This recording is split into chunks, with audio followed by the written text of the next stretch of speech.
السلام عليكم ورحمة الله. بسم الله والصلاة والسلام على رسول الله. أهلا وسهلا بكل المبدعات اللي بيشرفوني يتفرجوا على الفيديو.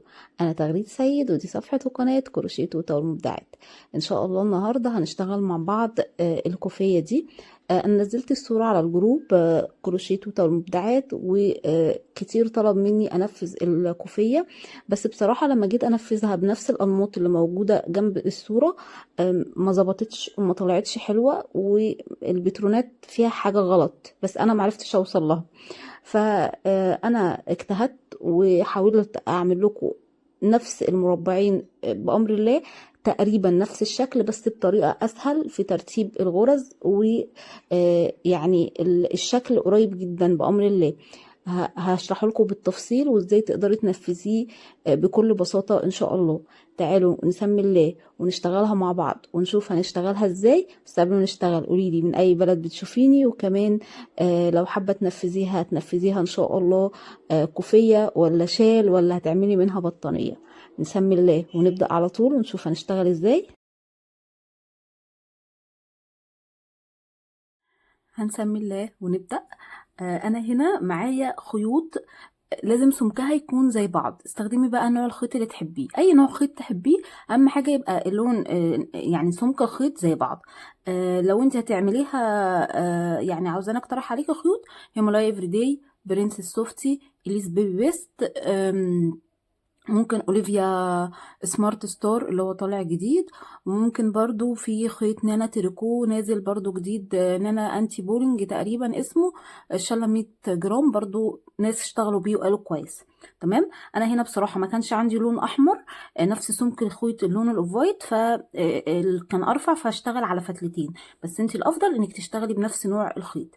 هتختاري مقاس الابرة المناسب، ولو تشتغلي حاجة من الخيوط اللي قلتلك عليها اشتغلي بإبرة 4، هتكون مناسبة جدا لكوفية أو شال. لو هتعمليه شال، لو هتعمليه مثلا بطانية أو حاجة صيفي، استخدمي خيوط قطن زي كوتون جولد أو إليس ديفا، إليس ديفا، أو خيط قطن إيطالي، واستخدمي معاه إبرة 3 هيبقى حلو قوي، أو 2.5 لو إليس ديفا. تمام. هنسمي الله ونبدأ. أنا عاوزة أقول لكم إن البترون اللي كان مع الصورة كان غلط، ده بترون جديد أنا عاملاه. تمام. أول حاجة هنبدأ بالمربع اللي فيه قلب عشان نبقى مركزين. هشتغل 1 2 3 4، 4 سلاسل. هقفل بمنزلقة في أول سلسلة، هيتكون عندي فراغ. تمام. هرتفع 1 2 3، 3 سلاسل. هاخد لفتين على الإبرة وادخل في الفراغ ده اللي هو كونه الأربع سلاسل. خدي خيط البداية معاكي تحت الشغل وابدأي اشتغلي عمود بلفتين. خدت لفة وطلعت معايا 4 حلقات، هاخد لفة واطلع من حلقتين، هاخد لفة واطلع من حلقتين، هاخد لفة واطلع من حلقتين تاني، هاخد لفتين على الإبرة واشتغل كمان عمود بلفتين، بطلع من حلقتين في حلقتين في حلقتين. تالت مرة عمود بلفتين، بطلع من حلقتين في حلقتين في حلقتين. تمام. بعد كده هشتغل عمود بلفة واحدة. ادي اول عمود بلفة، تاني عمود بلفة، تالت عمود بلفة،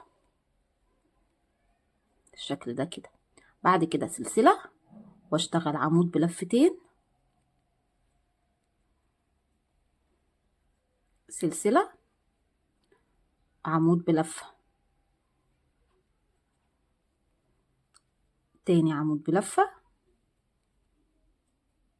تالت عمود بلفة، بعدين 3 عمود بلفتين. ادي اول عمود بلفتين، تاني عمود بلفتين، تالت عمود بلفتين، 3 سلسلة، 1 2 3. وهنزل هنا اقفل بمنزلقة في الدايرة بتاعتي. تمام كده. وكمان ادخلي كده تاني جوه الدايرة، اسحبي كده كمان سلسلة بالشكل ده كده. اهو اسحبي سلسلة اهو كده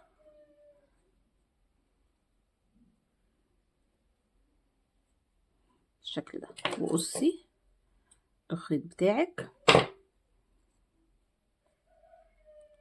اسحبي ده كده في الخلف عشان تنضفيه بإبرة التنظيف.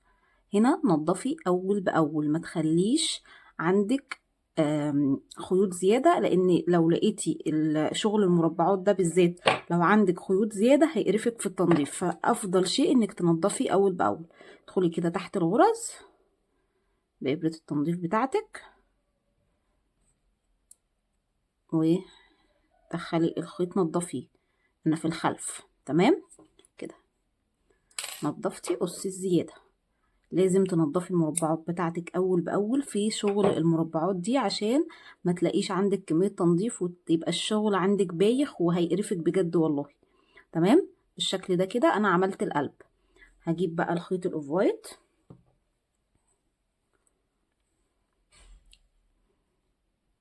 كده، وهبدأ من عند تالت سلسلة من السلاسل اللي بدأت بيها الشغل في الحلقة الخلفية ليها كده، وهسحب وارتفع سلسلة واخد لفة وارجع في نفس الغرزة اشتغل نص عمود، هاخد لفة واروح لأول عمود بلفتين، هشتغل في الحلقة الخلفية نص عمود، اسفة 2 نص عمود بالشكل ده كده. طبعا الخيط معايا بثبته. بعد كده 1 2 3 3 سلاسل، وده اول جنب في المربع. هاخد لفة واجي عند تاني عمود بلفتين اشتغل 2 نص عمود في الحلقة الخلفية دي كده. 1 تاني غرزة نص عمود في نفس المكان. تمام بالشكل ده كده. بعد كده 2 نص عمود كمان. 1 2. الغرزة اللي بعدها انا شغالة في الحلقة الخلفية ماشي. 2 عمود بلفتين بلفة اسفة. 1 2. الغرزة اللي بعدها 2 عمود بلفة. 1 2 3 سلسلة. 1 2 3. العمود اللي بعده هشتغل في الحلقة الخلفية 2 عمود بلفة. 1 2. هاجي هنا عند السلسلة اشتغل عليها عمود بلفة في الحلقة التانية بتاعت السلسلة. تمام عمود بلفة. بعدين هنا عند العمود بلفتين اشتغل 2 نص عمود. 1 2. بعدين عند السلسلة اشتغل عمود بلفة. بعدين عند هنا العمود بلفة اشتغل في الحلقة الخلفية 2 عمود بلفتين. 1 2 1 2 3 3 سلاسل واخد لفة. الغرزة اللي بعدها 2 عمود بلفة. 1 2. الغرزة اللي بعدها 2 عمود بلفة. 1 2. بعد كده 2 غرزة نص عمود. 1 2 في نفس المكان. الغرزة اللي بعدها 2 نص عمود. 1 2 بالشكل ده كده. بعد كده 2 سلسلة 3 سلسلة. 1 2 3. بعدين 2 نص عمود. 1 2. عند تالت سلسلة هنا 3 سلاسل اشتغل نص عمود سلسلة. بعدين هنا عندي هنا غرزة المنزلقة دي اللي تحت اهي. تمام اشتغلي عليها عمود كده سلسلة واقفل بمنزلقة في اول نص عمود كده. انا خلصت مربع القلب. تمام خدي سلسلة وقصي الخيط.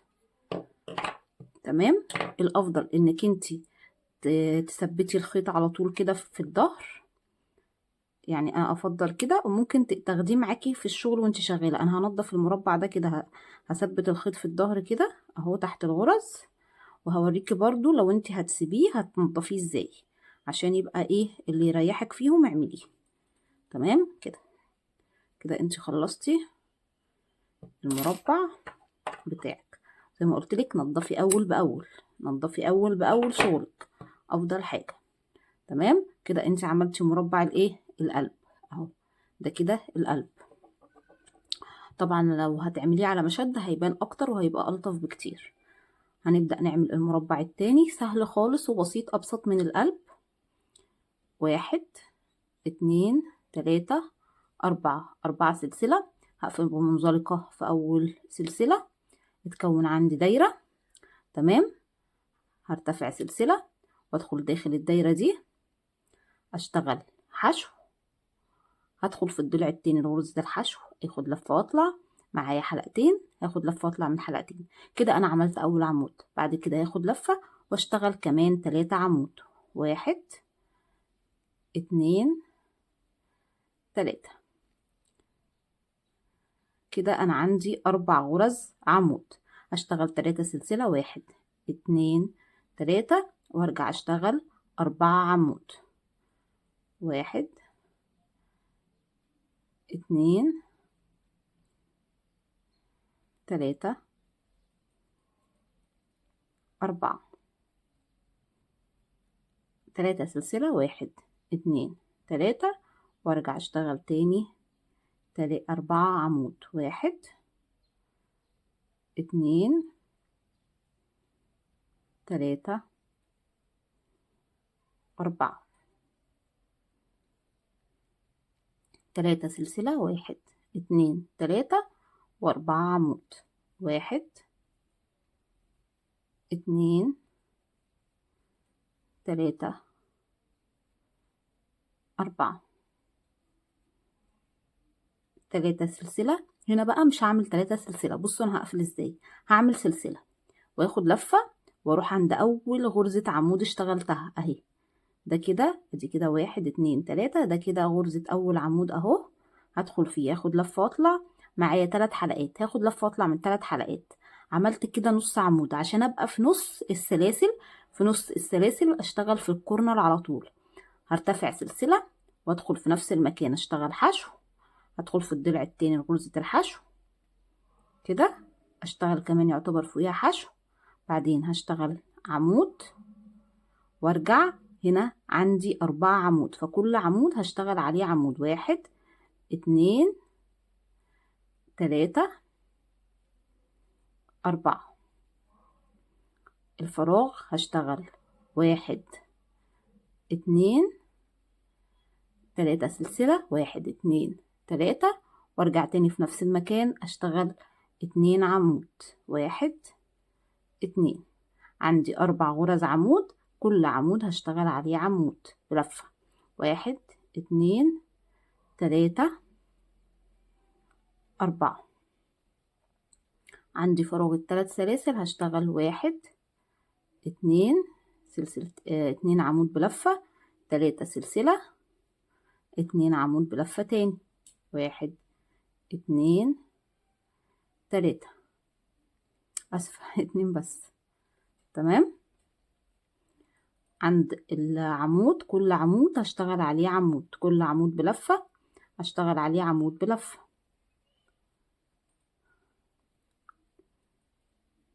الفراغ هشتغل 1 2 3 سلسلة، 1 2 3، 3 عمود 2 عمود. 1 2. على السلاسل على كل عمود هشتغل عمود.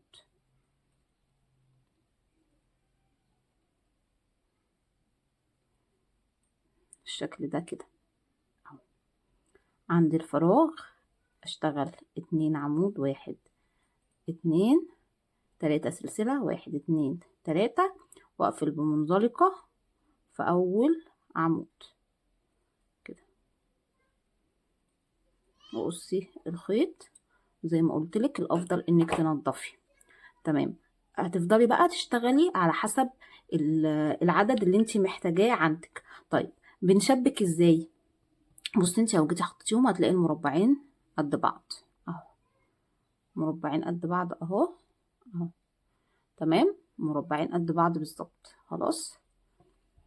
طيب هتيجي بقى تقفلي. هتقفلي ازاي؟ عندك كذا طريقة للتقفيل، يعني عندك كذا طريقة للتشبيك. طريقة انك انتي بالإبرة والخيط، إبرة التنظيف والخيط، هتبدأي تشتغلي كده، تشبكي الخيط في ابرة التنظيف، وتبدأي تشبكي هنا كده الحلقة دي. استنوا انا هشيل بس الخيط والابرة عشان ايه تبقى واضحة لكم. هبدأ هنا ماشي، هبدأ من هنا كده مثلا الفراغ، من اول الفراغ هنا تمام، هدخل الابرة واشتغل، وبعدين هنا ادي اول عمود هنا ماشي، اول غرزة عمود هنا مع اول غرزة عمود هنا. خلاص باخد الحلقة كده دي مع الحلقة دي، الحلقة الخلفية للجزء اللي قصادي، والحلقة الأمامية للجزء التاني كده اهو، وابدأ اخيط عادي كده، الحلقة الخلفية مع الحلقة الأمامية، الحلقة الخلفية مع الحلقة الأمامية. تمام.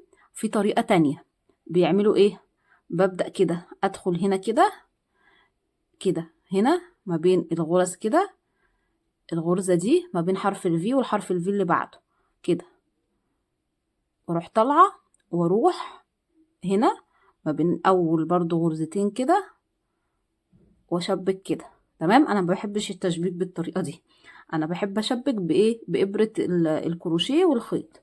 طيب هعمل ازاي بقى بابرة الكروشيه والخيط؟ هبدأ كده تمام. ممكن تعملي تشتغلي على وش الشغل او على ظهر الشغل زي ما تحبي. حابة تشتغلي على وش الشغل كده زي النسخة الأصلية، شغالين على وش الشغل، شغالين على وش الشغل، هتشبكي يا إلا بغرزة منزلقة يا بغرزة حشو براحتك، برضو زي ما تحبي، عاوزة حشو تمام، عاوزة منزلقة تمام. خلاص هاجي هنا كده في الفراغ واشتغل كده سلسلة، وهبدأ اخد الضلع الحلقة الخلفية للجزء اللي قصادي مع الحلقة الأمامية للجزء التاني. خدي الخيط ده معاكي كده تحت الشغل، واطلع واشتغل غرزة حشو، الحلقة الأمامية، الحلقة الخلفية مع الحلقة الأمامية للجزء التاني اهو، واشتغلي غرزة حشو كده، الحلقة الخلفية مع الأمامية، حلقة خلفية مع الحلقة الأمامية، والخيط ده بقى اهو باخده معايا تحت الغرز كده تمام كده.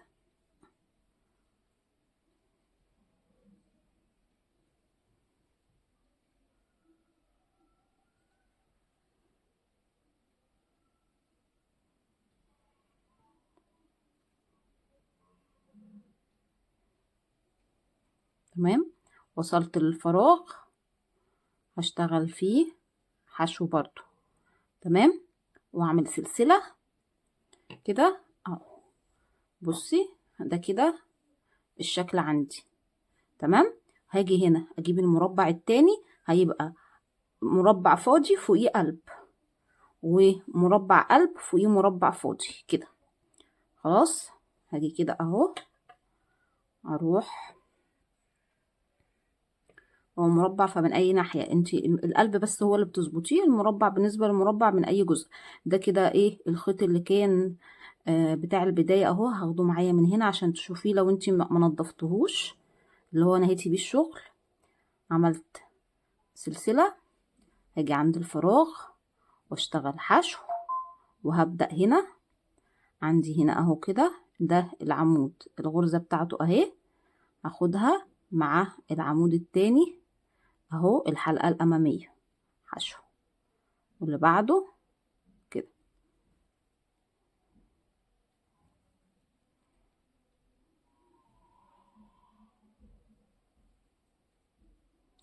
بالشكل ده كده تمام اهو. الحلقة الخلفية مع الحلقة الأمامية ونشتغل حشو، بعد كده في الفراغ ونشتغل حشو سلسلة، وابدأ اجيب المربعات اللي بعده. خلاص كده اهو، هجيب بقى المربع اللي بعده هنا اهو، ده كده وده كده، واكمل تمام. طيب انا خلصت كده بالطول، هتفضلي بقى تكرري لحد الطول اللي انتي عاوزاه. هنيجي بقى نشبك بالعرض. خلاص قفلت كده، هقفل كده هنا، هقص اهو، هفضل اشبك ايه بالطول بالعرض بنفس الطريقة بالظبط، نفس الطريقة بالظبط. هعمل ايه؟ طبعا ده الزياده انا كنت واخده معايا تحت الشغل، قصيه خلاص زياده اهو. تمام. هاجي من هنا برضو بنفس الطريقه بالظبط، اروح كده العرض بقى بتاعي خلاص كده.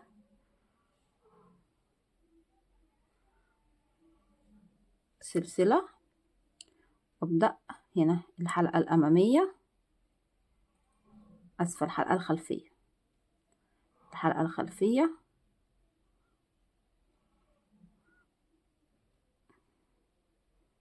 مع الحلقه الاماميه، واشتغل حشو. اللي بعدها الحلقه الخلفيه مع الحلقه الاماميه واشتغل حشو. دي الخيوط الزياده، لو انت لسه ما نضفتيش خديها معاكي. تمام كده. حشو،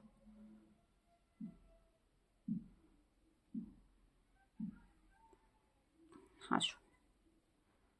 ده كده ايه؟ العرض. تمام. بص الخيط عشان ما يخليناش.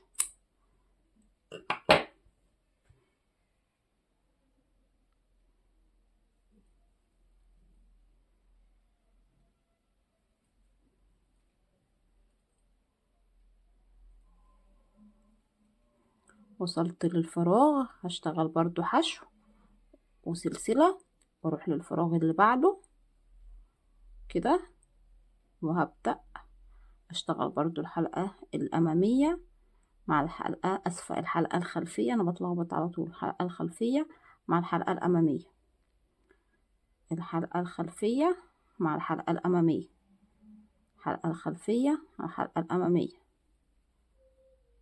خلفي امامي، خلفي امامي،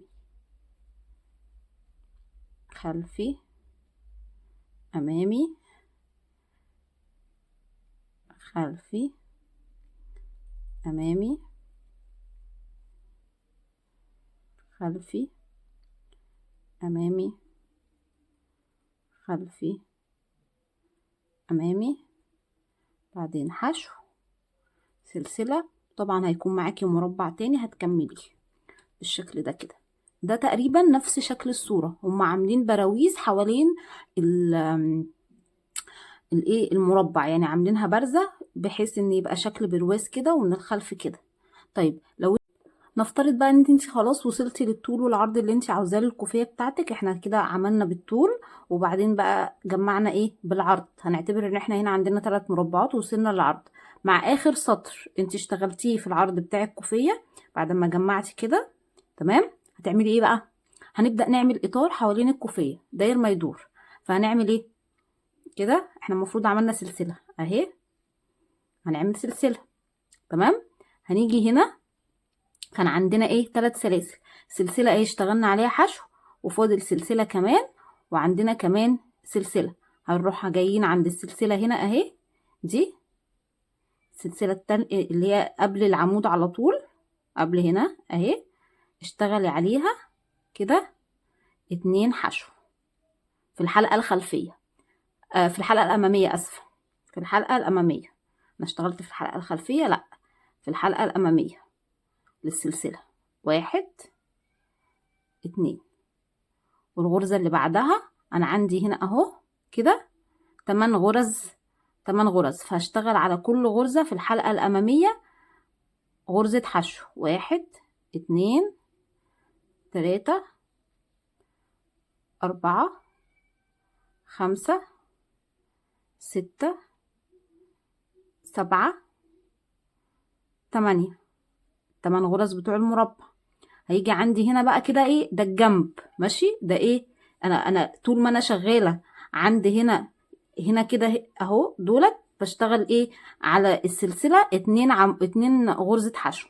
جه هنا في الجنب اللي هي ايه الجنب بتاع الكوفية. الكوفية يبقى عندك ايه 4 جوانب، جنب في الطول وجنب قصاده الناحية التانية في الطول اللي هو الجوانب بتاعت الايه الكوفية. فانا هنا الجنب الاول، هاجي عند الجنب الاول في الحلقة الامامية للسلاسل هشتغل 1 2 2 سلسلة، واروح متخطية هنا سلسلة واروح للسلسلة التالتة اشتغل 1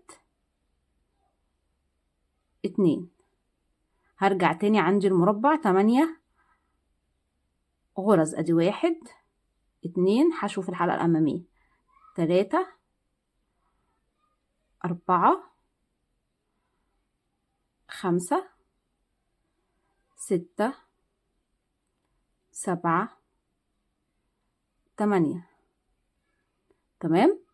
عندي هنا هيجي ايه الجزء ده، هروح شغالة على السلسلة 2 حشو، 1 2 كده، واروح مباشرة عند السلسلة اللي بعدها اهي اشتغل برضو 2 حشو. انا ده مش جنب، انا كده هنا شغالة على الكوفية اهو، 2 حشو.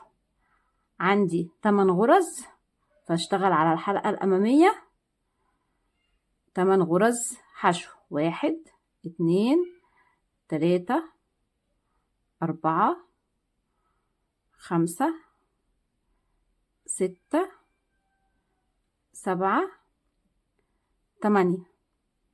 هنا جنب. تمام. هنا الركن التاني، ده كان الركن الاول اهو، ده الركن التاني، فهشتغل ايه 1 2 2 سلسلة 1 2، وهتخطى سلسلة واروح للسلسلة التالتة اشتغل برضو 2 حشو، 1 2. بعد كده هرجع اشتغل كل غرزة من 8 حشو، وهكذا كل غرزة من 8 حشو. السلسلة الأولى أشتغل عليها 2 حشو، بعدين أروح للسلسلة اللي بعديها في المربع اللي بعده أشتغل 2 حشو، ال8 غرز، وهكذا لحد ما يجي الركن الرابع أشتغل عند السلسلة أول سلسلة 2 حشو 2 سلسلة، وأتخطى سلسلة السلسلة التالتة أشتغل 2 حشو، وأفضل أكرر بقى لحد ما ألف داير ما يدور الكوفية عشان تديني برواز أهو، شكل البرواز كده. بصي هي طبعا يعني اتمنى ان هي تكون واضحه لكم في التصوير زي الصوره الاصليه. تمام. احنا عاوزين نوصل لاقرب شكل للصوره اللي معموله بعمو الذكاء اهو. بصوا اهي كده، بصوا يعني ثلاثيه الابعاد، مديكي شكل برواز اهو. تمام. شايفين كده، ده شكل البرواز زي الصوره بالظبط. بس كده. اتمنى الفيديو يكون عجبكم، لو انتوا حابين تنفذوه تنفذوه بكل سهوله وبساطه. تعالوا نتكلم عن كميه الخيط. كميه الخيط اللي انت هتحتاجيها لو انت هتعملي كوفيه هيكون اللون الاحمر تلت اللون الاوف وايت تقريبا. انا بقول تقريبا اهو عشان ما حدش يمسك عليا كلمه. يعني لو انت هتجيبي شلتين اوف وايت هتجيبي شله احمر. تمام. هتجيبي شلتين اوف وايت هتجيبي شله ايه احمر. لو انت هتعملي كوفيه هاتي مثلا شلتين من الاوف وايت وشله من الاحمر، وهيتبقى منهم بقى على حسب الطول والعرض، او ممكن تستخدميهم كلهم عشان برضو يعني القص ده هيهدر معاكي خيط، فعلى حسب ما انت هتستخدميهم ازاي. لو هتعملي شال، بس بصراحه مش حاسه الشال هياخد مجهود كبير. لو تعملي شال برضو هتستخدمي ايه نفس المبدأ، التلت والتلتين. يعني مثلا هتجيبي 4 شلات اوف وايت وشلتين من اللون الاحمر وبس كده. ودي كده هتبقى تقريبا كمية الخيط بتقريبا. تمام. اتمنى بقى لو في مبدعة شاطرة وفنانة نفذت الكوفية تنزلها على جروب وصفحة الفيسبوك كروشيه توتا والمبدعات، واتمنى انك تدعوا لوالدي ووالدتي بالرحمة والمغفرة، وان شاء الله اشوفكم في فيديو جديد. السلام عليكم ورحمة الله وبركاته.